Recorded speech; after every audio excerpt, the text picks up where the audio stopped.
Something like that. We'll go ahead and call the Tuesday, September 14th meeting of the Public Works Committee to order. Roll call, please. Alderman Michael Kane. Here.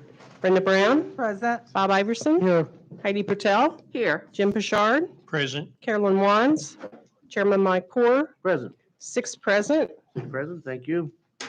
Let the minutes reflect Carol Wong is on vacation, won't be here. I think this is the last one, then she'll be back next week. Yes, Yeah. Chairman.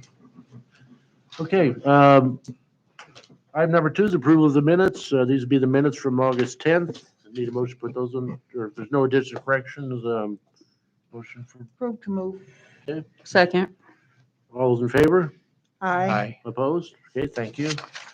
Item number 3 is the approval of the agenda. There are no deletions from the agenda, so need a motion to approve that, please. So moved. Second. Do we do a roll call on this? This is just voice, isn't it? Voice, yes. Yeah. All in favor? Aye. Opposed? Okay. Item number 4, audience comments. Did anyone wish to speak this evening? No. Thank you. Chairman, if you note that we do have Lucas Seelheimer, the CEO of Project Success, as well as Kimberly David as well. Okay. From Project Success that can answer any questions about that. item. Okay. Okay. See, no. Don't have anything? No. Okay, thank you. Moving on, chairman's comments. I have none at this time. Item number 6, approval of the payrolls. These will be from September the 10th. Need a motion to put that on the table, please. So moved. Second. Questions? Okay, seeing none. Roll call, please. Vice Chairman O'Kane. Yes. Alderman Brown. Yes. Iverson. Yes. Patel. Yes. Bouchard. Yes. Chairman Poor. Yes. 6 yes. 6 yes, thank you. Item number 7 is approval of the vouchers payable. These will be from September 14th, regular run, and also a special voucher with the same date of September 14th. Need a motion to put those on the table, please. So moved. Second. Okay. Did everyone get a chance to see the second voucher? Mhm. Okay. Questions on the vouchers? Okay, seeing none. Roll call, please. Alderman Brown. Yes. Iverson. Yes. Patel. Yes. Bouchard. Yes. Wands. O'Kane. Yes. Poor. Yes. 6 yes. 6 yes, thank you. Resolution authorizing a budget amendment to the fiscal year 21 Information Technology Division 020 budget. Need a motion to put that on the table, please. So move. Second. Okay. Mr. Silva is out, out this evening. However, we do have Aaron in his place too, Mr. Weaver here to answer any questions you might have. Questions for IT? Alderman, or Vice Chairman O'Kane? What is it? And is it going to make it any harder to get into some of these outside mails than before? Or going to make it easier? So it doesn't really have anything to do with our email per se. It's more of like our antivirus system. So it basically the main upgrade that's coming along with this is we get 24/7 by 365 monitoring. So we won't have to stay up and be checking reports all weekend to make sure that we didn't get hacked on a Saturday. So it was like, what was it, a couple of weeks ago when we got a note that all Gmail was shut down? This will eliminate that kind of stuff? No. That was a spoofing campaign, and we can't control if people make free email accounts like Gmails to try to spoof attack us. So that was more just to mitigate the threat and to make sure that our users didn't accidentally click something. It wasn't necessarily required, but that was, It was something that we did to be proactive. yes, And is this a one-time thing or is this going to be a yearly thing? we hope, but if it happens again, we may take similar actions to try to prevent intrusions. Aaron, I think you were asking about the expense, Chairman, correct? Or Vice Chairman, correct? About the what? You were asking about the expense. Yeah. This is a one-time thing or if it's recurring. Oh, yes, it's budgeted for next year, so this would just be for now. It's recurring, yes. Yeah. Right. Ouch. Well, unfortunately, right now we have our team literally having to, Agnell and Aaron and those guys are having to set alarms in the middle of the night multiple times on the night and over Oh. the weekend to make sure. I understand. It's just, once you get into this stuff, is this something you bid from year to year or stuff? It's difficult to bid on stuff like this because it's such a unique product and we don't want to buy something that isn't very capable. We did have two, Agnell solicited the two companies that basically can do this comprehensive of package, and this was the better package. This is what the state uses. But the difference between what the state would provide to us is we'd basically be on our own, whereas this does, like I said, gives us the 24/7 by 365 monitoring. And it also helps us because they have an insurance package that comes along with it. So if there happens to be an intrusion or we get hacked or what have you, then I forget what the exact dollar amount is off the top of my head, but they will cover a certain amount to help us get everything back. And that's prior to insurance, so they have to do the first portion, and then if anything were beyond that, then we would have to. And I believe there's a possibility that this will let our insurance rates go down as well. Yes. It actually will, I think. Did it got confirmed? Okay. Sure. Yeah, I'm like, That's all I have. Anyone else? I'd just like to make a comment and just say I appreciate the IT department because they are proactive with keeping us alert on what's going on. And if, there could be a problem with all the problems that go around other municipalities, that you have kept us from being one of the victims. So thank you. Thank you. I don't want the job. And every time we get a warning from them, I get the attacks on my personal things too, like the very same day. So I appreciate getting a little heads up on that so I can look at my own stuff too. Delete, delete, delete. Yep, you bet. Okay, see no other questions, roll call, please. Alderman Iverson? Yes. Patel? Yes. Bouchard? Yes. Wands? O'Kane? Yes. Brown? Yes. Four? Yes. 6 yes. 6 yes, thank you. 8B, item of information. I didn't know this was a part of it. Sorry. So we're moving along. I believe Sohail is almost done with forms for city clerk, so we're hoping to go live with those here soon. We're settling in with the website pretty well. I got a couple more users to train that we've brought on board since we've gotten the website. So I'm excited to get them going because they'll be pretty active in editing and adding content to the website. Yeah, that's about it. We're maintaining and looking forward to the future to see what else we can bring. Questions? Thank you very much for filling in. Moving on to item number 9, public transportation. Director Beeth is also out. We have 9A, a resolution awarding a bid for fleet liability insurance, bid number 678. Need a motion to put that on the table, please. So moved. Second. Okay. Dr. Ozier, if you have Yes. any questions, Chairman. He brought everything, and I said, well, it's all on our tablets, so. So this is, we bid this, or you said we only had one bid? They were the sole bidder, yes. But where's that in line with where we were last year? You know? The insurance dropped again, from what I was understanding, and we credit Robert and Tim and myself, because we put the drivers through so much. We just don't throw them out there. Right. And as a result, we got, this is 4th year now. We've had decreased insurance. So we kind of, pat ourselves on the back for that one. Sure. My memory's poor, but it seems like this is like 30% less than it was 4 years ago. It's quite a bit. Yeah, it's quite a bit down. So, Good work, guys. thank you. Okay. Ms. Lemons. Okay, 1 and 4, 1 million and 4 million. Okay. It was $80,184 last year. Okay. Thank you. Anybody else? Okay, roll call, please. Alderman Patel, Yes. Bouchard, Yes. Wands, O'Kane, Yes. Brown, Yes. Iverson, Yes. 4, Yes. 6 yes. 6 yes, thank you.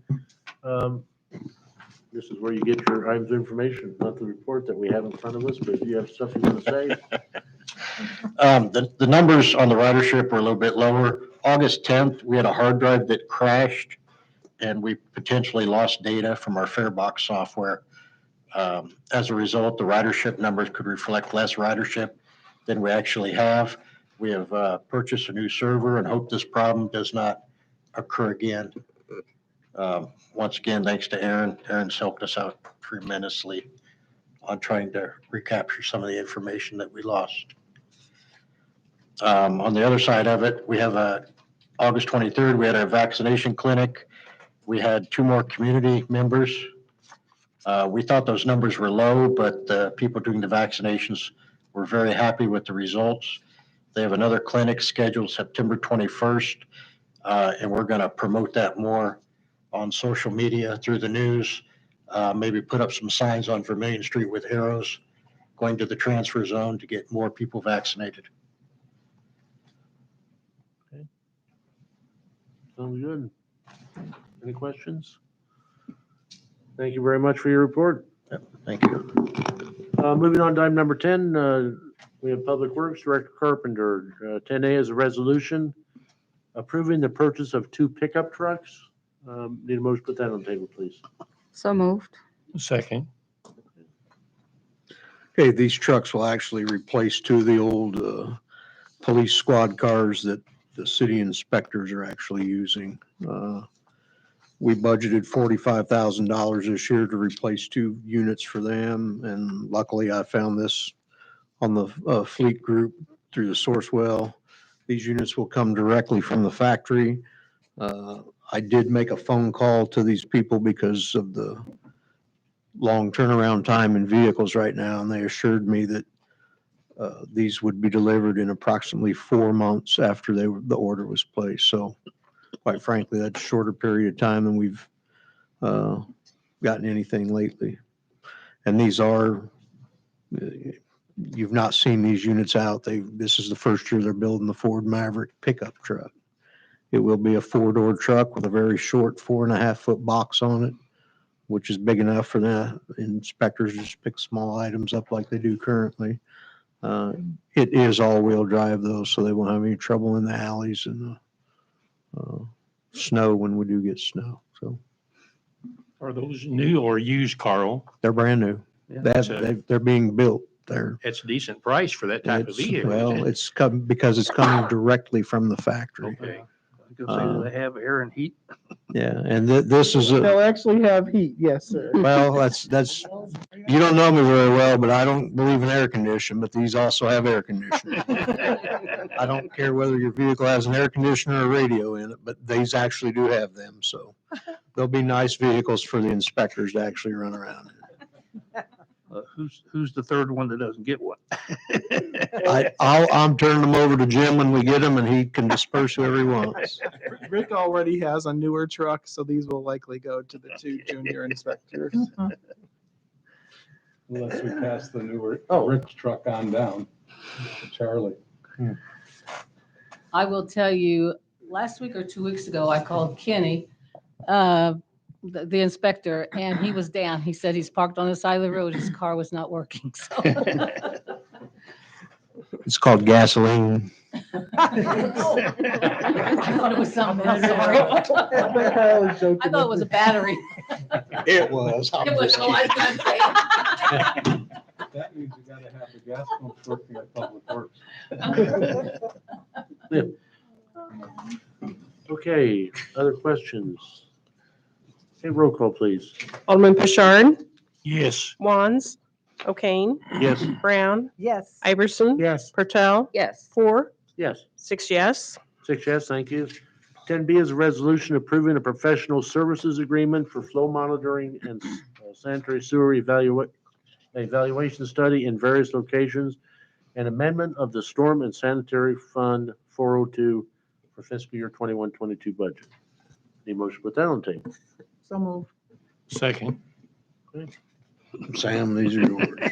You guys want an explanation on 1.7 million? Yeah. Okay, that's fair. Anyway, it's pretty exciting to get to bring this project to you. This is something that's definitely facilitated by the new sewer rates. This project entails sewer cleaning, televising, smoke testing to look for illegal connections. It includes flow monitoring where we have excess flows and we're trying to figure out where they come from. Do we need to resize pipes? This is basically locations all over town, some target basins that include basically areas that drain to the Ellsworth Park pump station because it needs to be replaced and we need to figure out how big we need to replace it. And, do we need to upsize sewers downstream when we replace it? It includes the Eastgate area where we've seen a lot of interest in development, and we want to make sure that we have adequate capacity for the future in our trunk sewers and lateral sewers out there. It includes areas north of Winter Avenue. It includes, areas over by the Northeast Elementary School, and I'm trying to think where else. There's South Danville, and essentially it's going to allow us to assess the condition and the needs in 20% of the sanitary sewer system. So roughly 20% by footage of the sanitary sewer collection system in the city. We would, this is something that will be an ongoing type of thing. This is a larger scale project than what we'll do on an annual basis, likely going forward, because it's going to help us figure out some of the problems and help us program our capital projects for years to come. So we know that I'm sure many of you can look at this and say there's areas that have issues that aren't on this list, and I completely agree with you.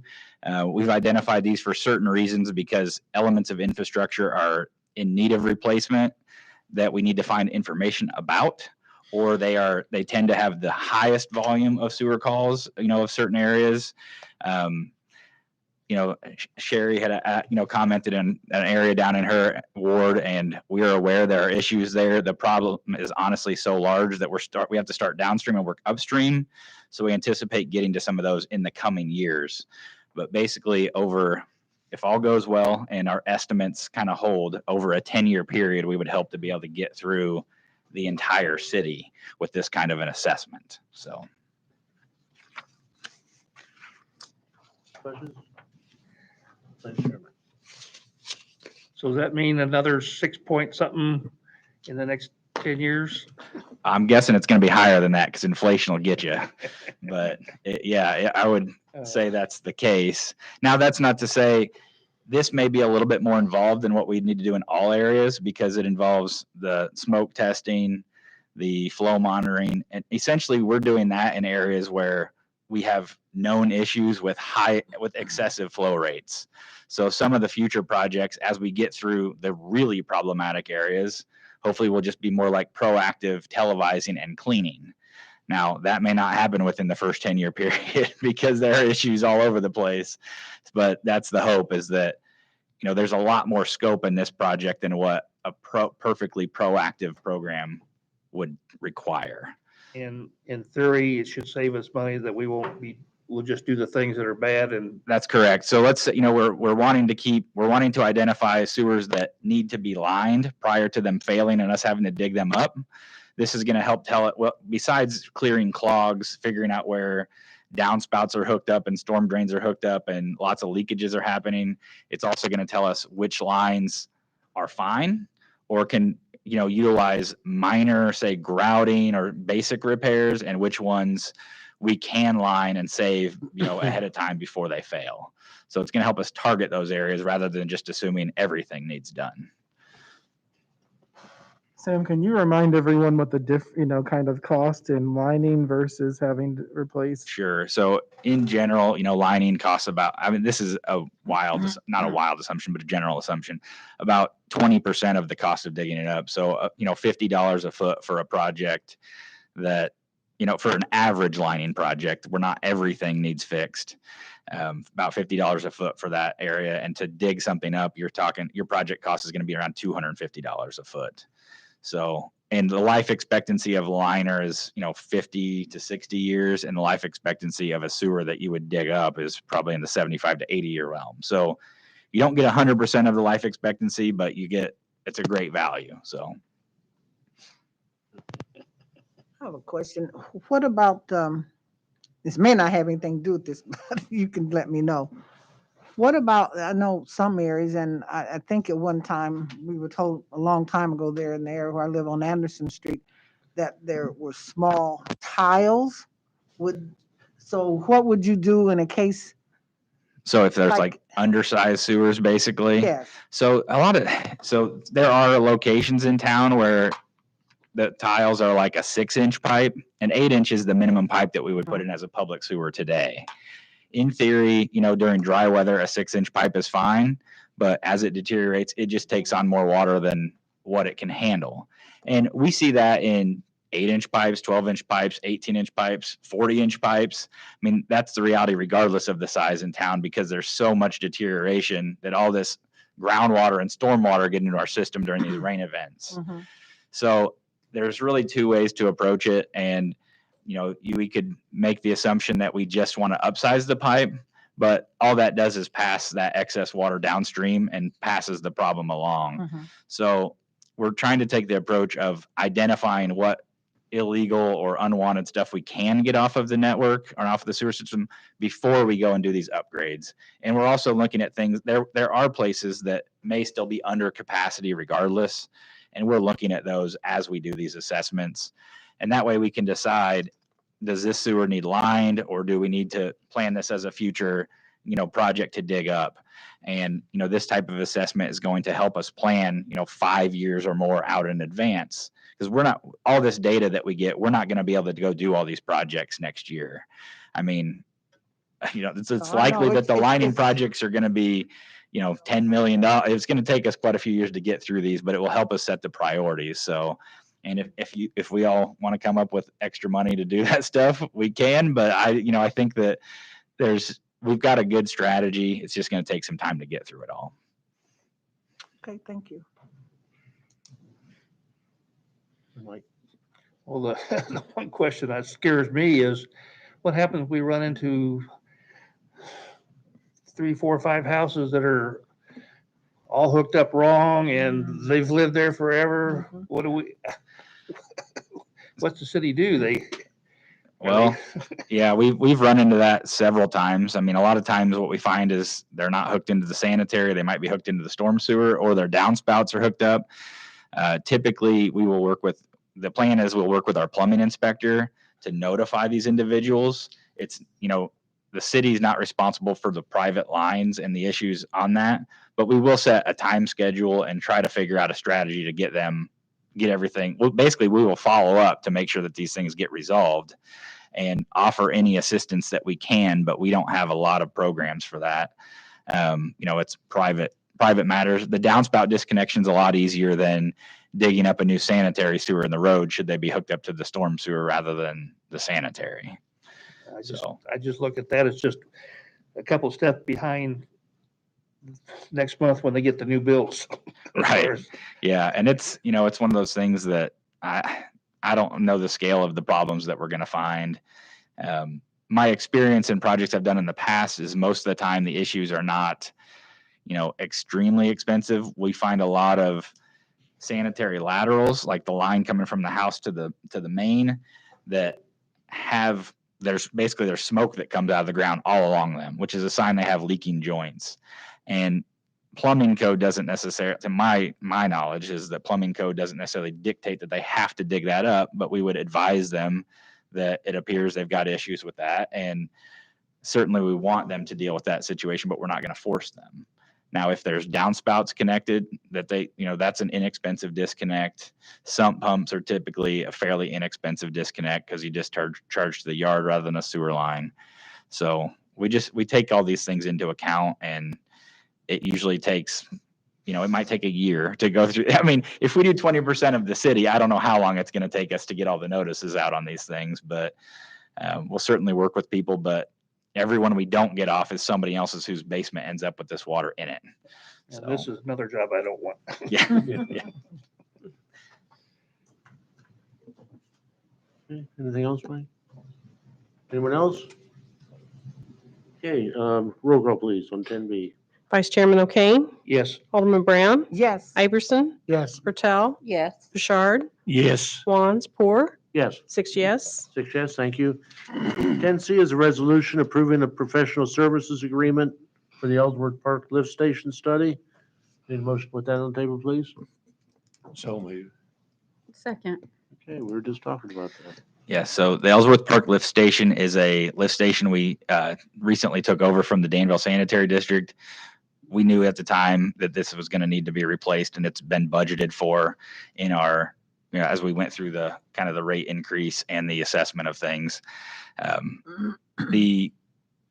This assessment is essentially looking at, is this even the right size of pump station? There's a lot of issues with whether it be river water or whatever getting into this thing when we get high river and just high big storm events and stuff. So we need to see how much of that we can get off of there. How big does this need to be? And then are there any consequences for if we increase the size of this pump station? We don't want to overwhelm downstream sewers. So this study will look at the options for replacing this and help us select the most cost-effective one moving forward with it may not be the cheapest project, but maybe the best one for the long term. So What portion of the city does? I don't know. So this project, it's actually, part of the portion that drains, this lift station serves the Heights. It serves the area around the new Carl development, and slightly to the north, it serves the area like the South Logan area that's south of Main Street there. So that's primarily it. And if just as far as where it's located right now, it's actually on the east side of Ellsworth Park. If you went down South Logan and went down into the park that way, it's located on a hillside there. So. So we're in good shape for Carl, though? Yes. We don't have capacity issues there. But basically what we experience is the pump station runs continuously for days. We don't experience sewer backups in people's houses and things like that. But it's obvious that it's not a circumstance you want, because it sets us up. It's more likely us to fail when it's running continuously. So, Is that particular pump station in pretty good shape right now, or? it depends who you ask, but it's approximately 60 years old. So it's about 30 years beyond its life expectancy. There are components of it that are in okay shape, but in general, it has some safety concerns due to electrical code and basically, sewer gas, mixing with electrical components, and it's ripe for an update. So it's something that needs to get done in the next couple of years, and this whole process may take a couple of years to get through it. So, and it's not one, we don't want failures there, because any sewage that's lost goes right into the river. So, I mean, for the record, we don't want failures anywhere, but.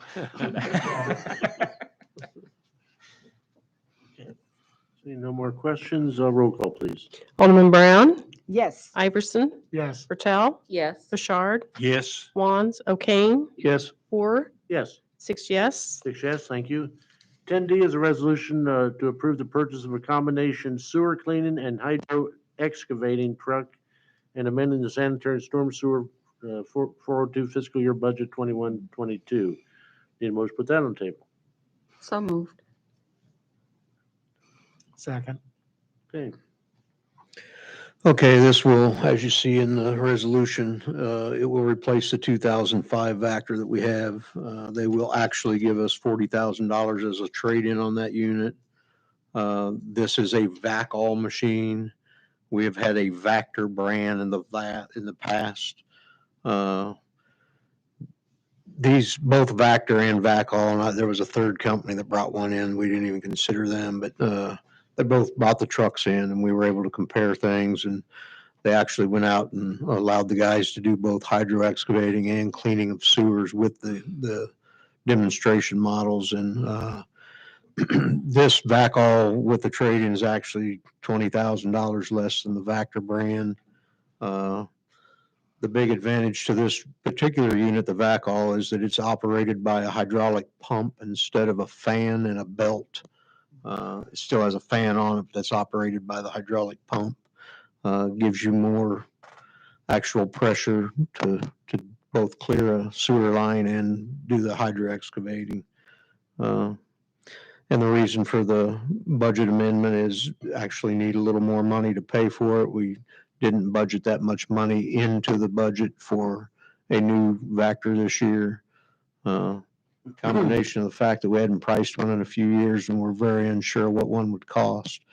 The cost is actually about 50,000 more than what we actually thought it was going to be, but they're all comparatively expensive now.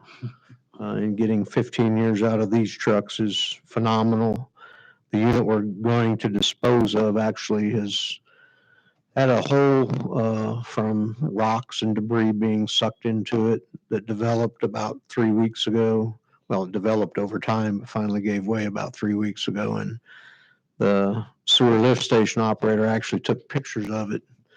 And they were sucking out a lift station, and everything they were sucking out was coming out of the fan and blowing all over everybody at the site. So we were able to weld that. Lining machine created a sleeve, and we were able to sleeve that. This particular unit yesterday spun a hydraulic leak on the fan. We were able to get that fixed, but it's just going to start nickel and diming us to death. And to be able to get $40,000 out of it tickles us. So we would recommend that this unit be what we purchase. Questions? Alrighty, roll call, please. Alderman Iverson, Yes. Pertel, Yes. Bouchard, Yes. Wands, O'Kane, Yes. Brown, Yes. Hoare, Yes. 6 yes. 6 yes, thank you. 10E is a resolution approving the utilization of CDBG public service funds.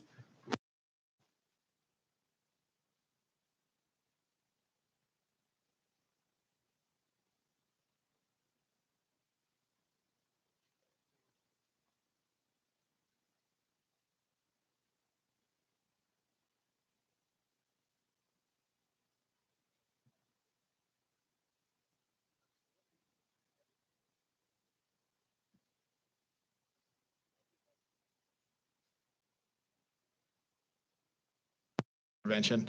So we already operate in Danville. It's we have Garfield School, Mark Debon, and Mead Park that feed into our location at Central Christian, and then we also have Danville High School, Northridge, and Southview. So what we do is we run after-school programs there.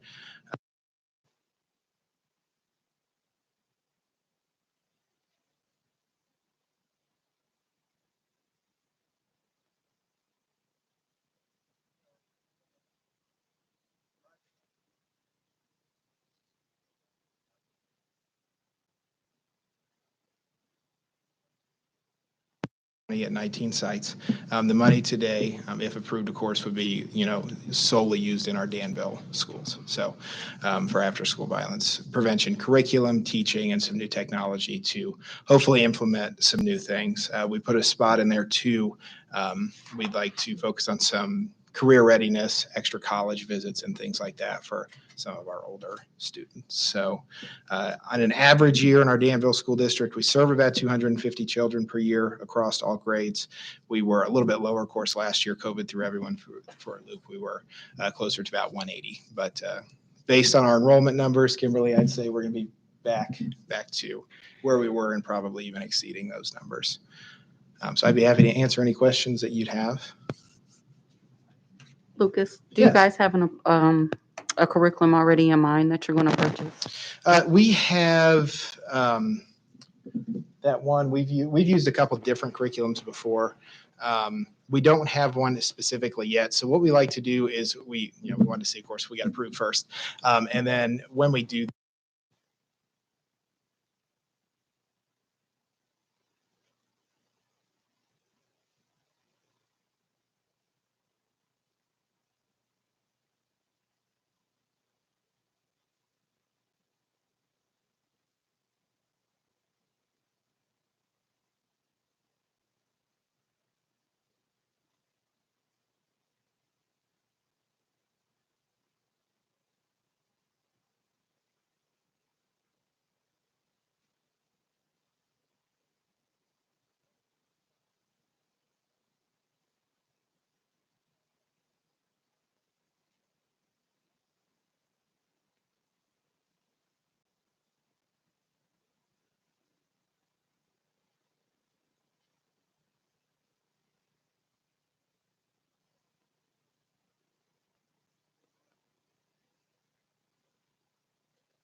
pieces and then come back with, okay, here's what we have to do. And I can't tell you the cost of what that's going to be because we really don't know at this point.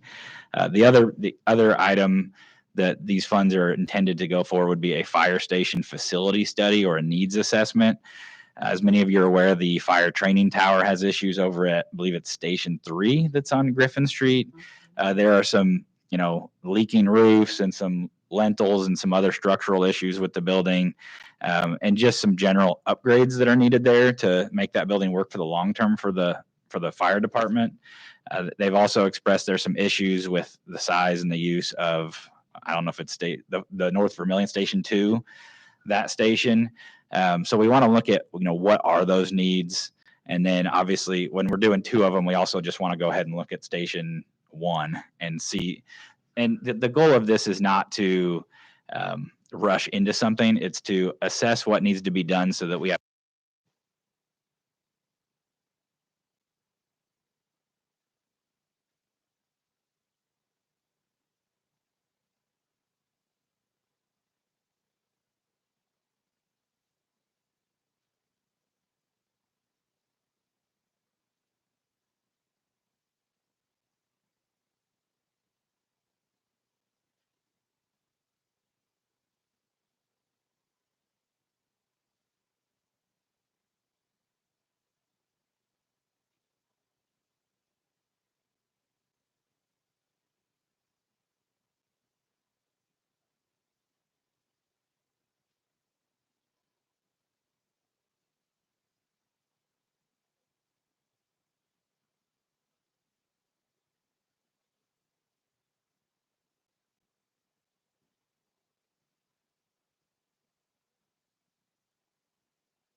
I need 3 horsepower.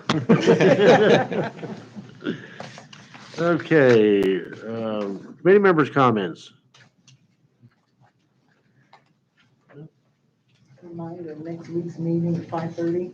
Yeah, thanks for That's that. right, yeah. Reminder, next week, we will be starting our city council meeting a little early at 5:30 because we're going to do the business portion of our meeting, and then we'll honor the plaintiffs, and then we will have a nice reception afterwards. So, Business first. sir, Business first. that's correct. Yeah. Always. No casual attire. Yes, please do dress nicely. I mean, the truth is, most of us would not be sitting here. Even, we often talk about, the minorities, especially Black folks, because they were Black men, and that was the main point. But also women, and also men from certain parts of town. I mean, you could only get elected if you lived in a certain area. So, I would venture to say that of the 14 of us, most of us wouldn't have even had a shot under the old system. So,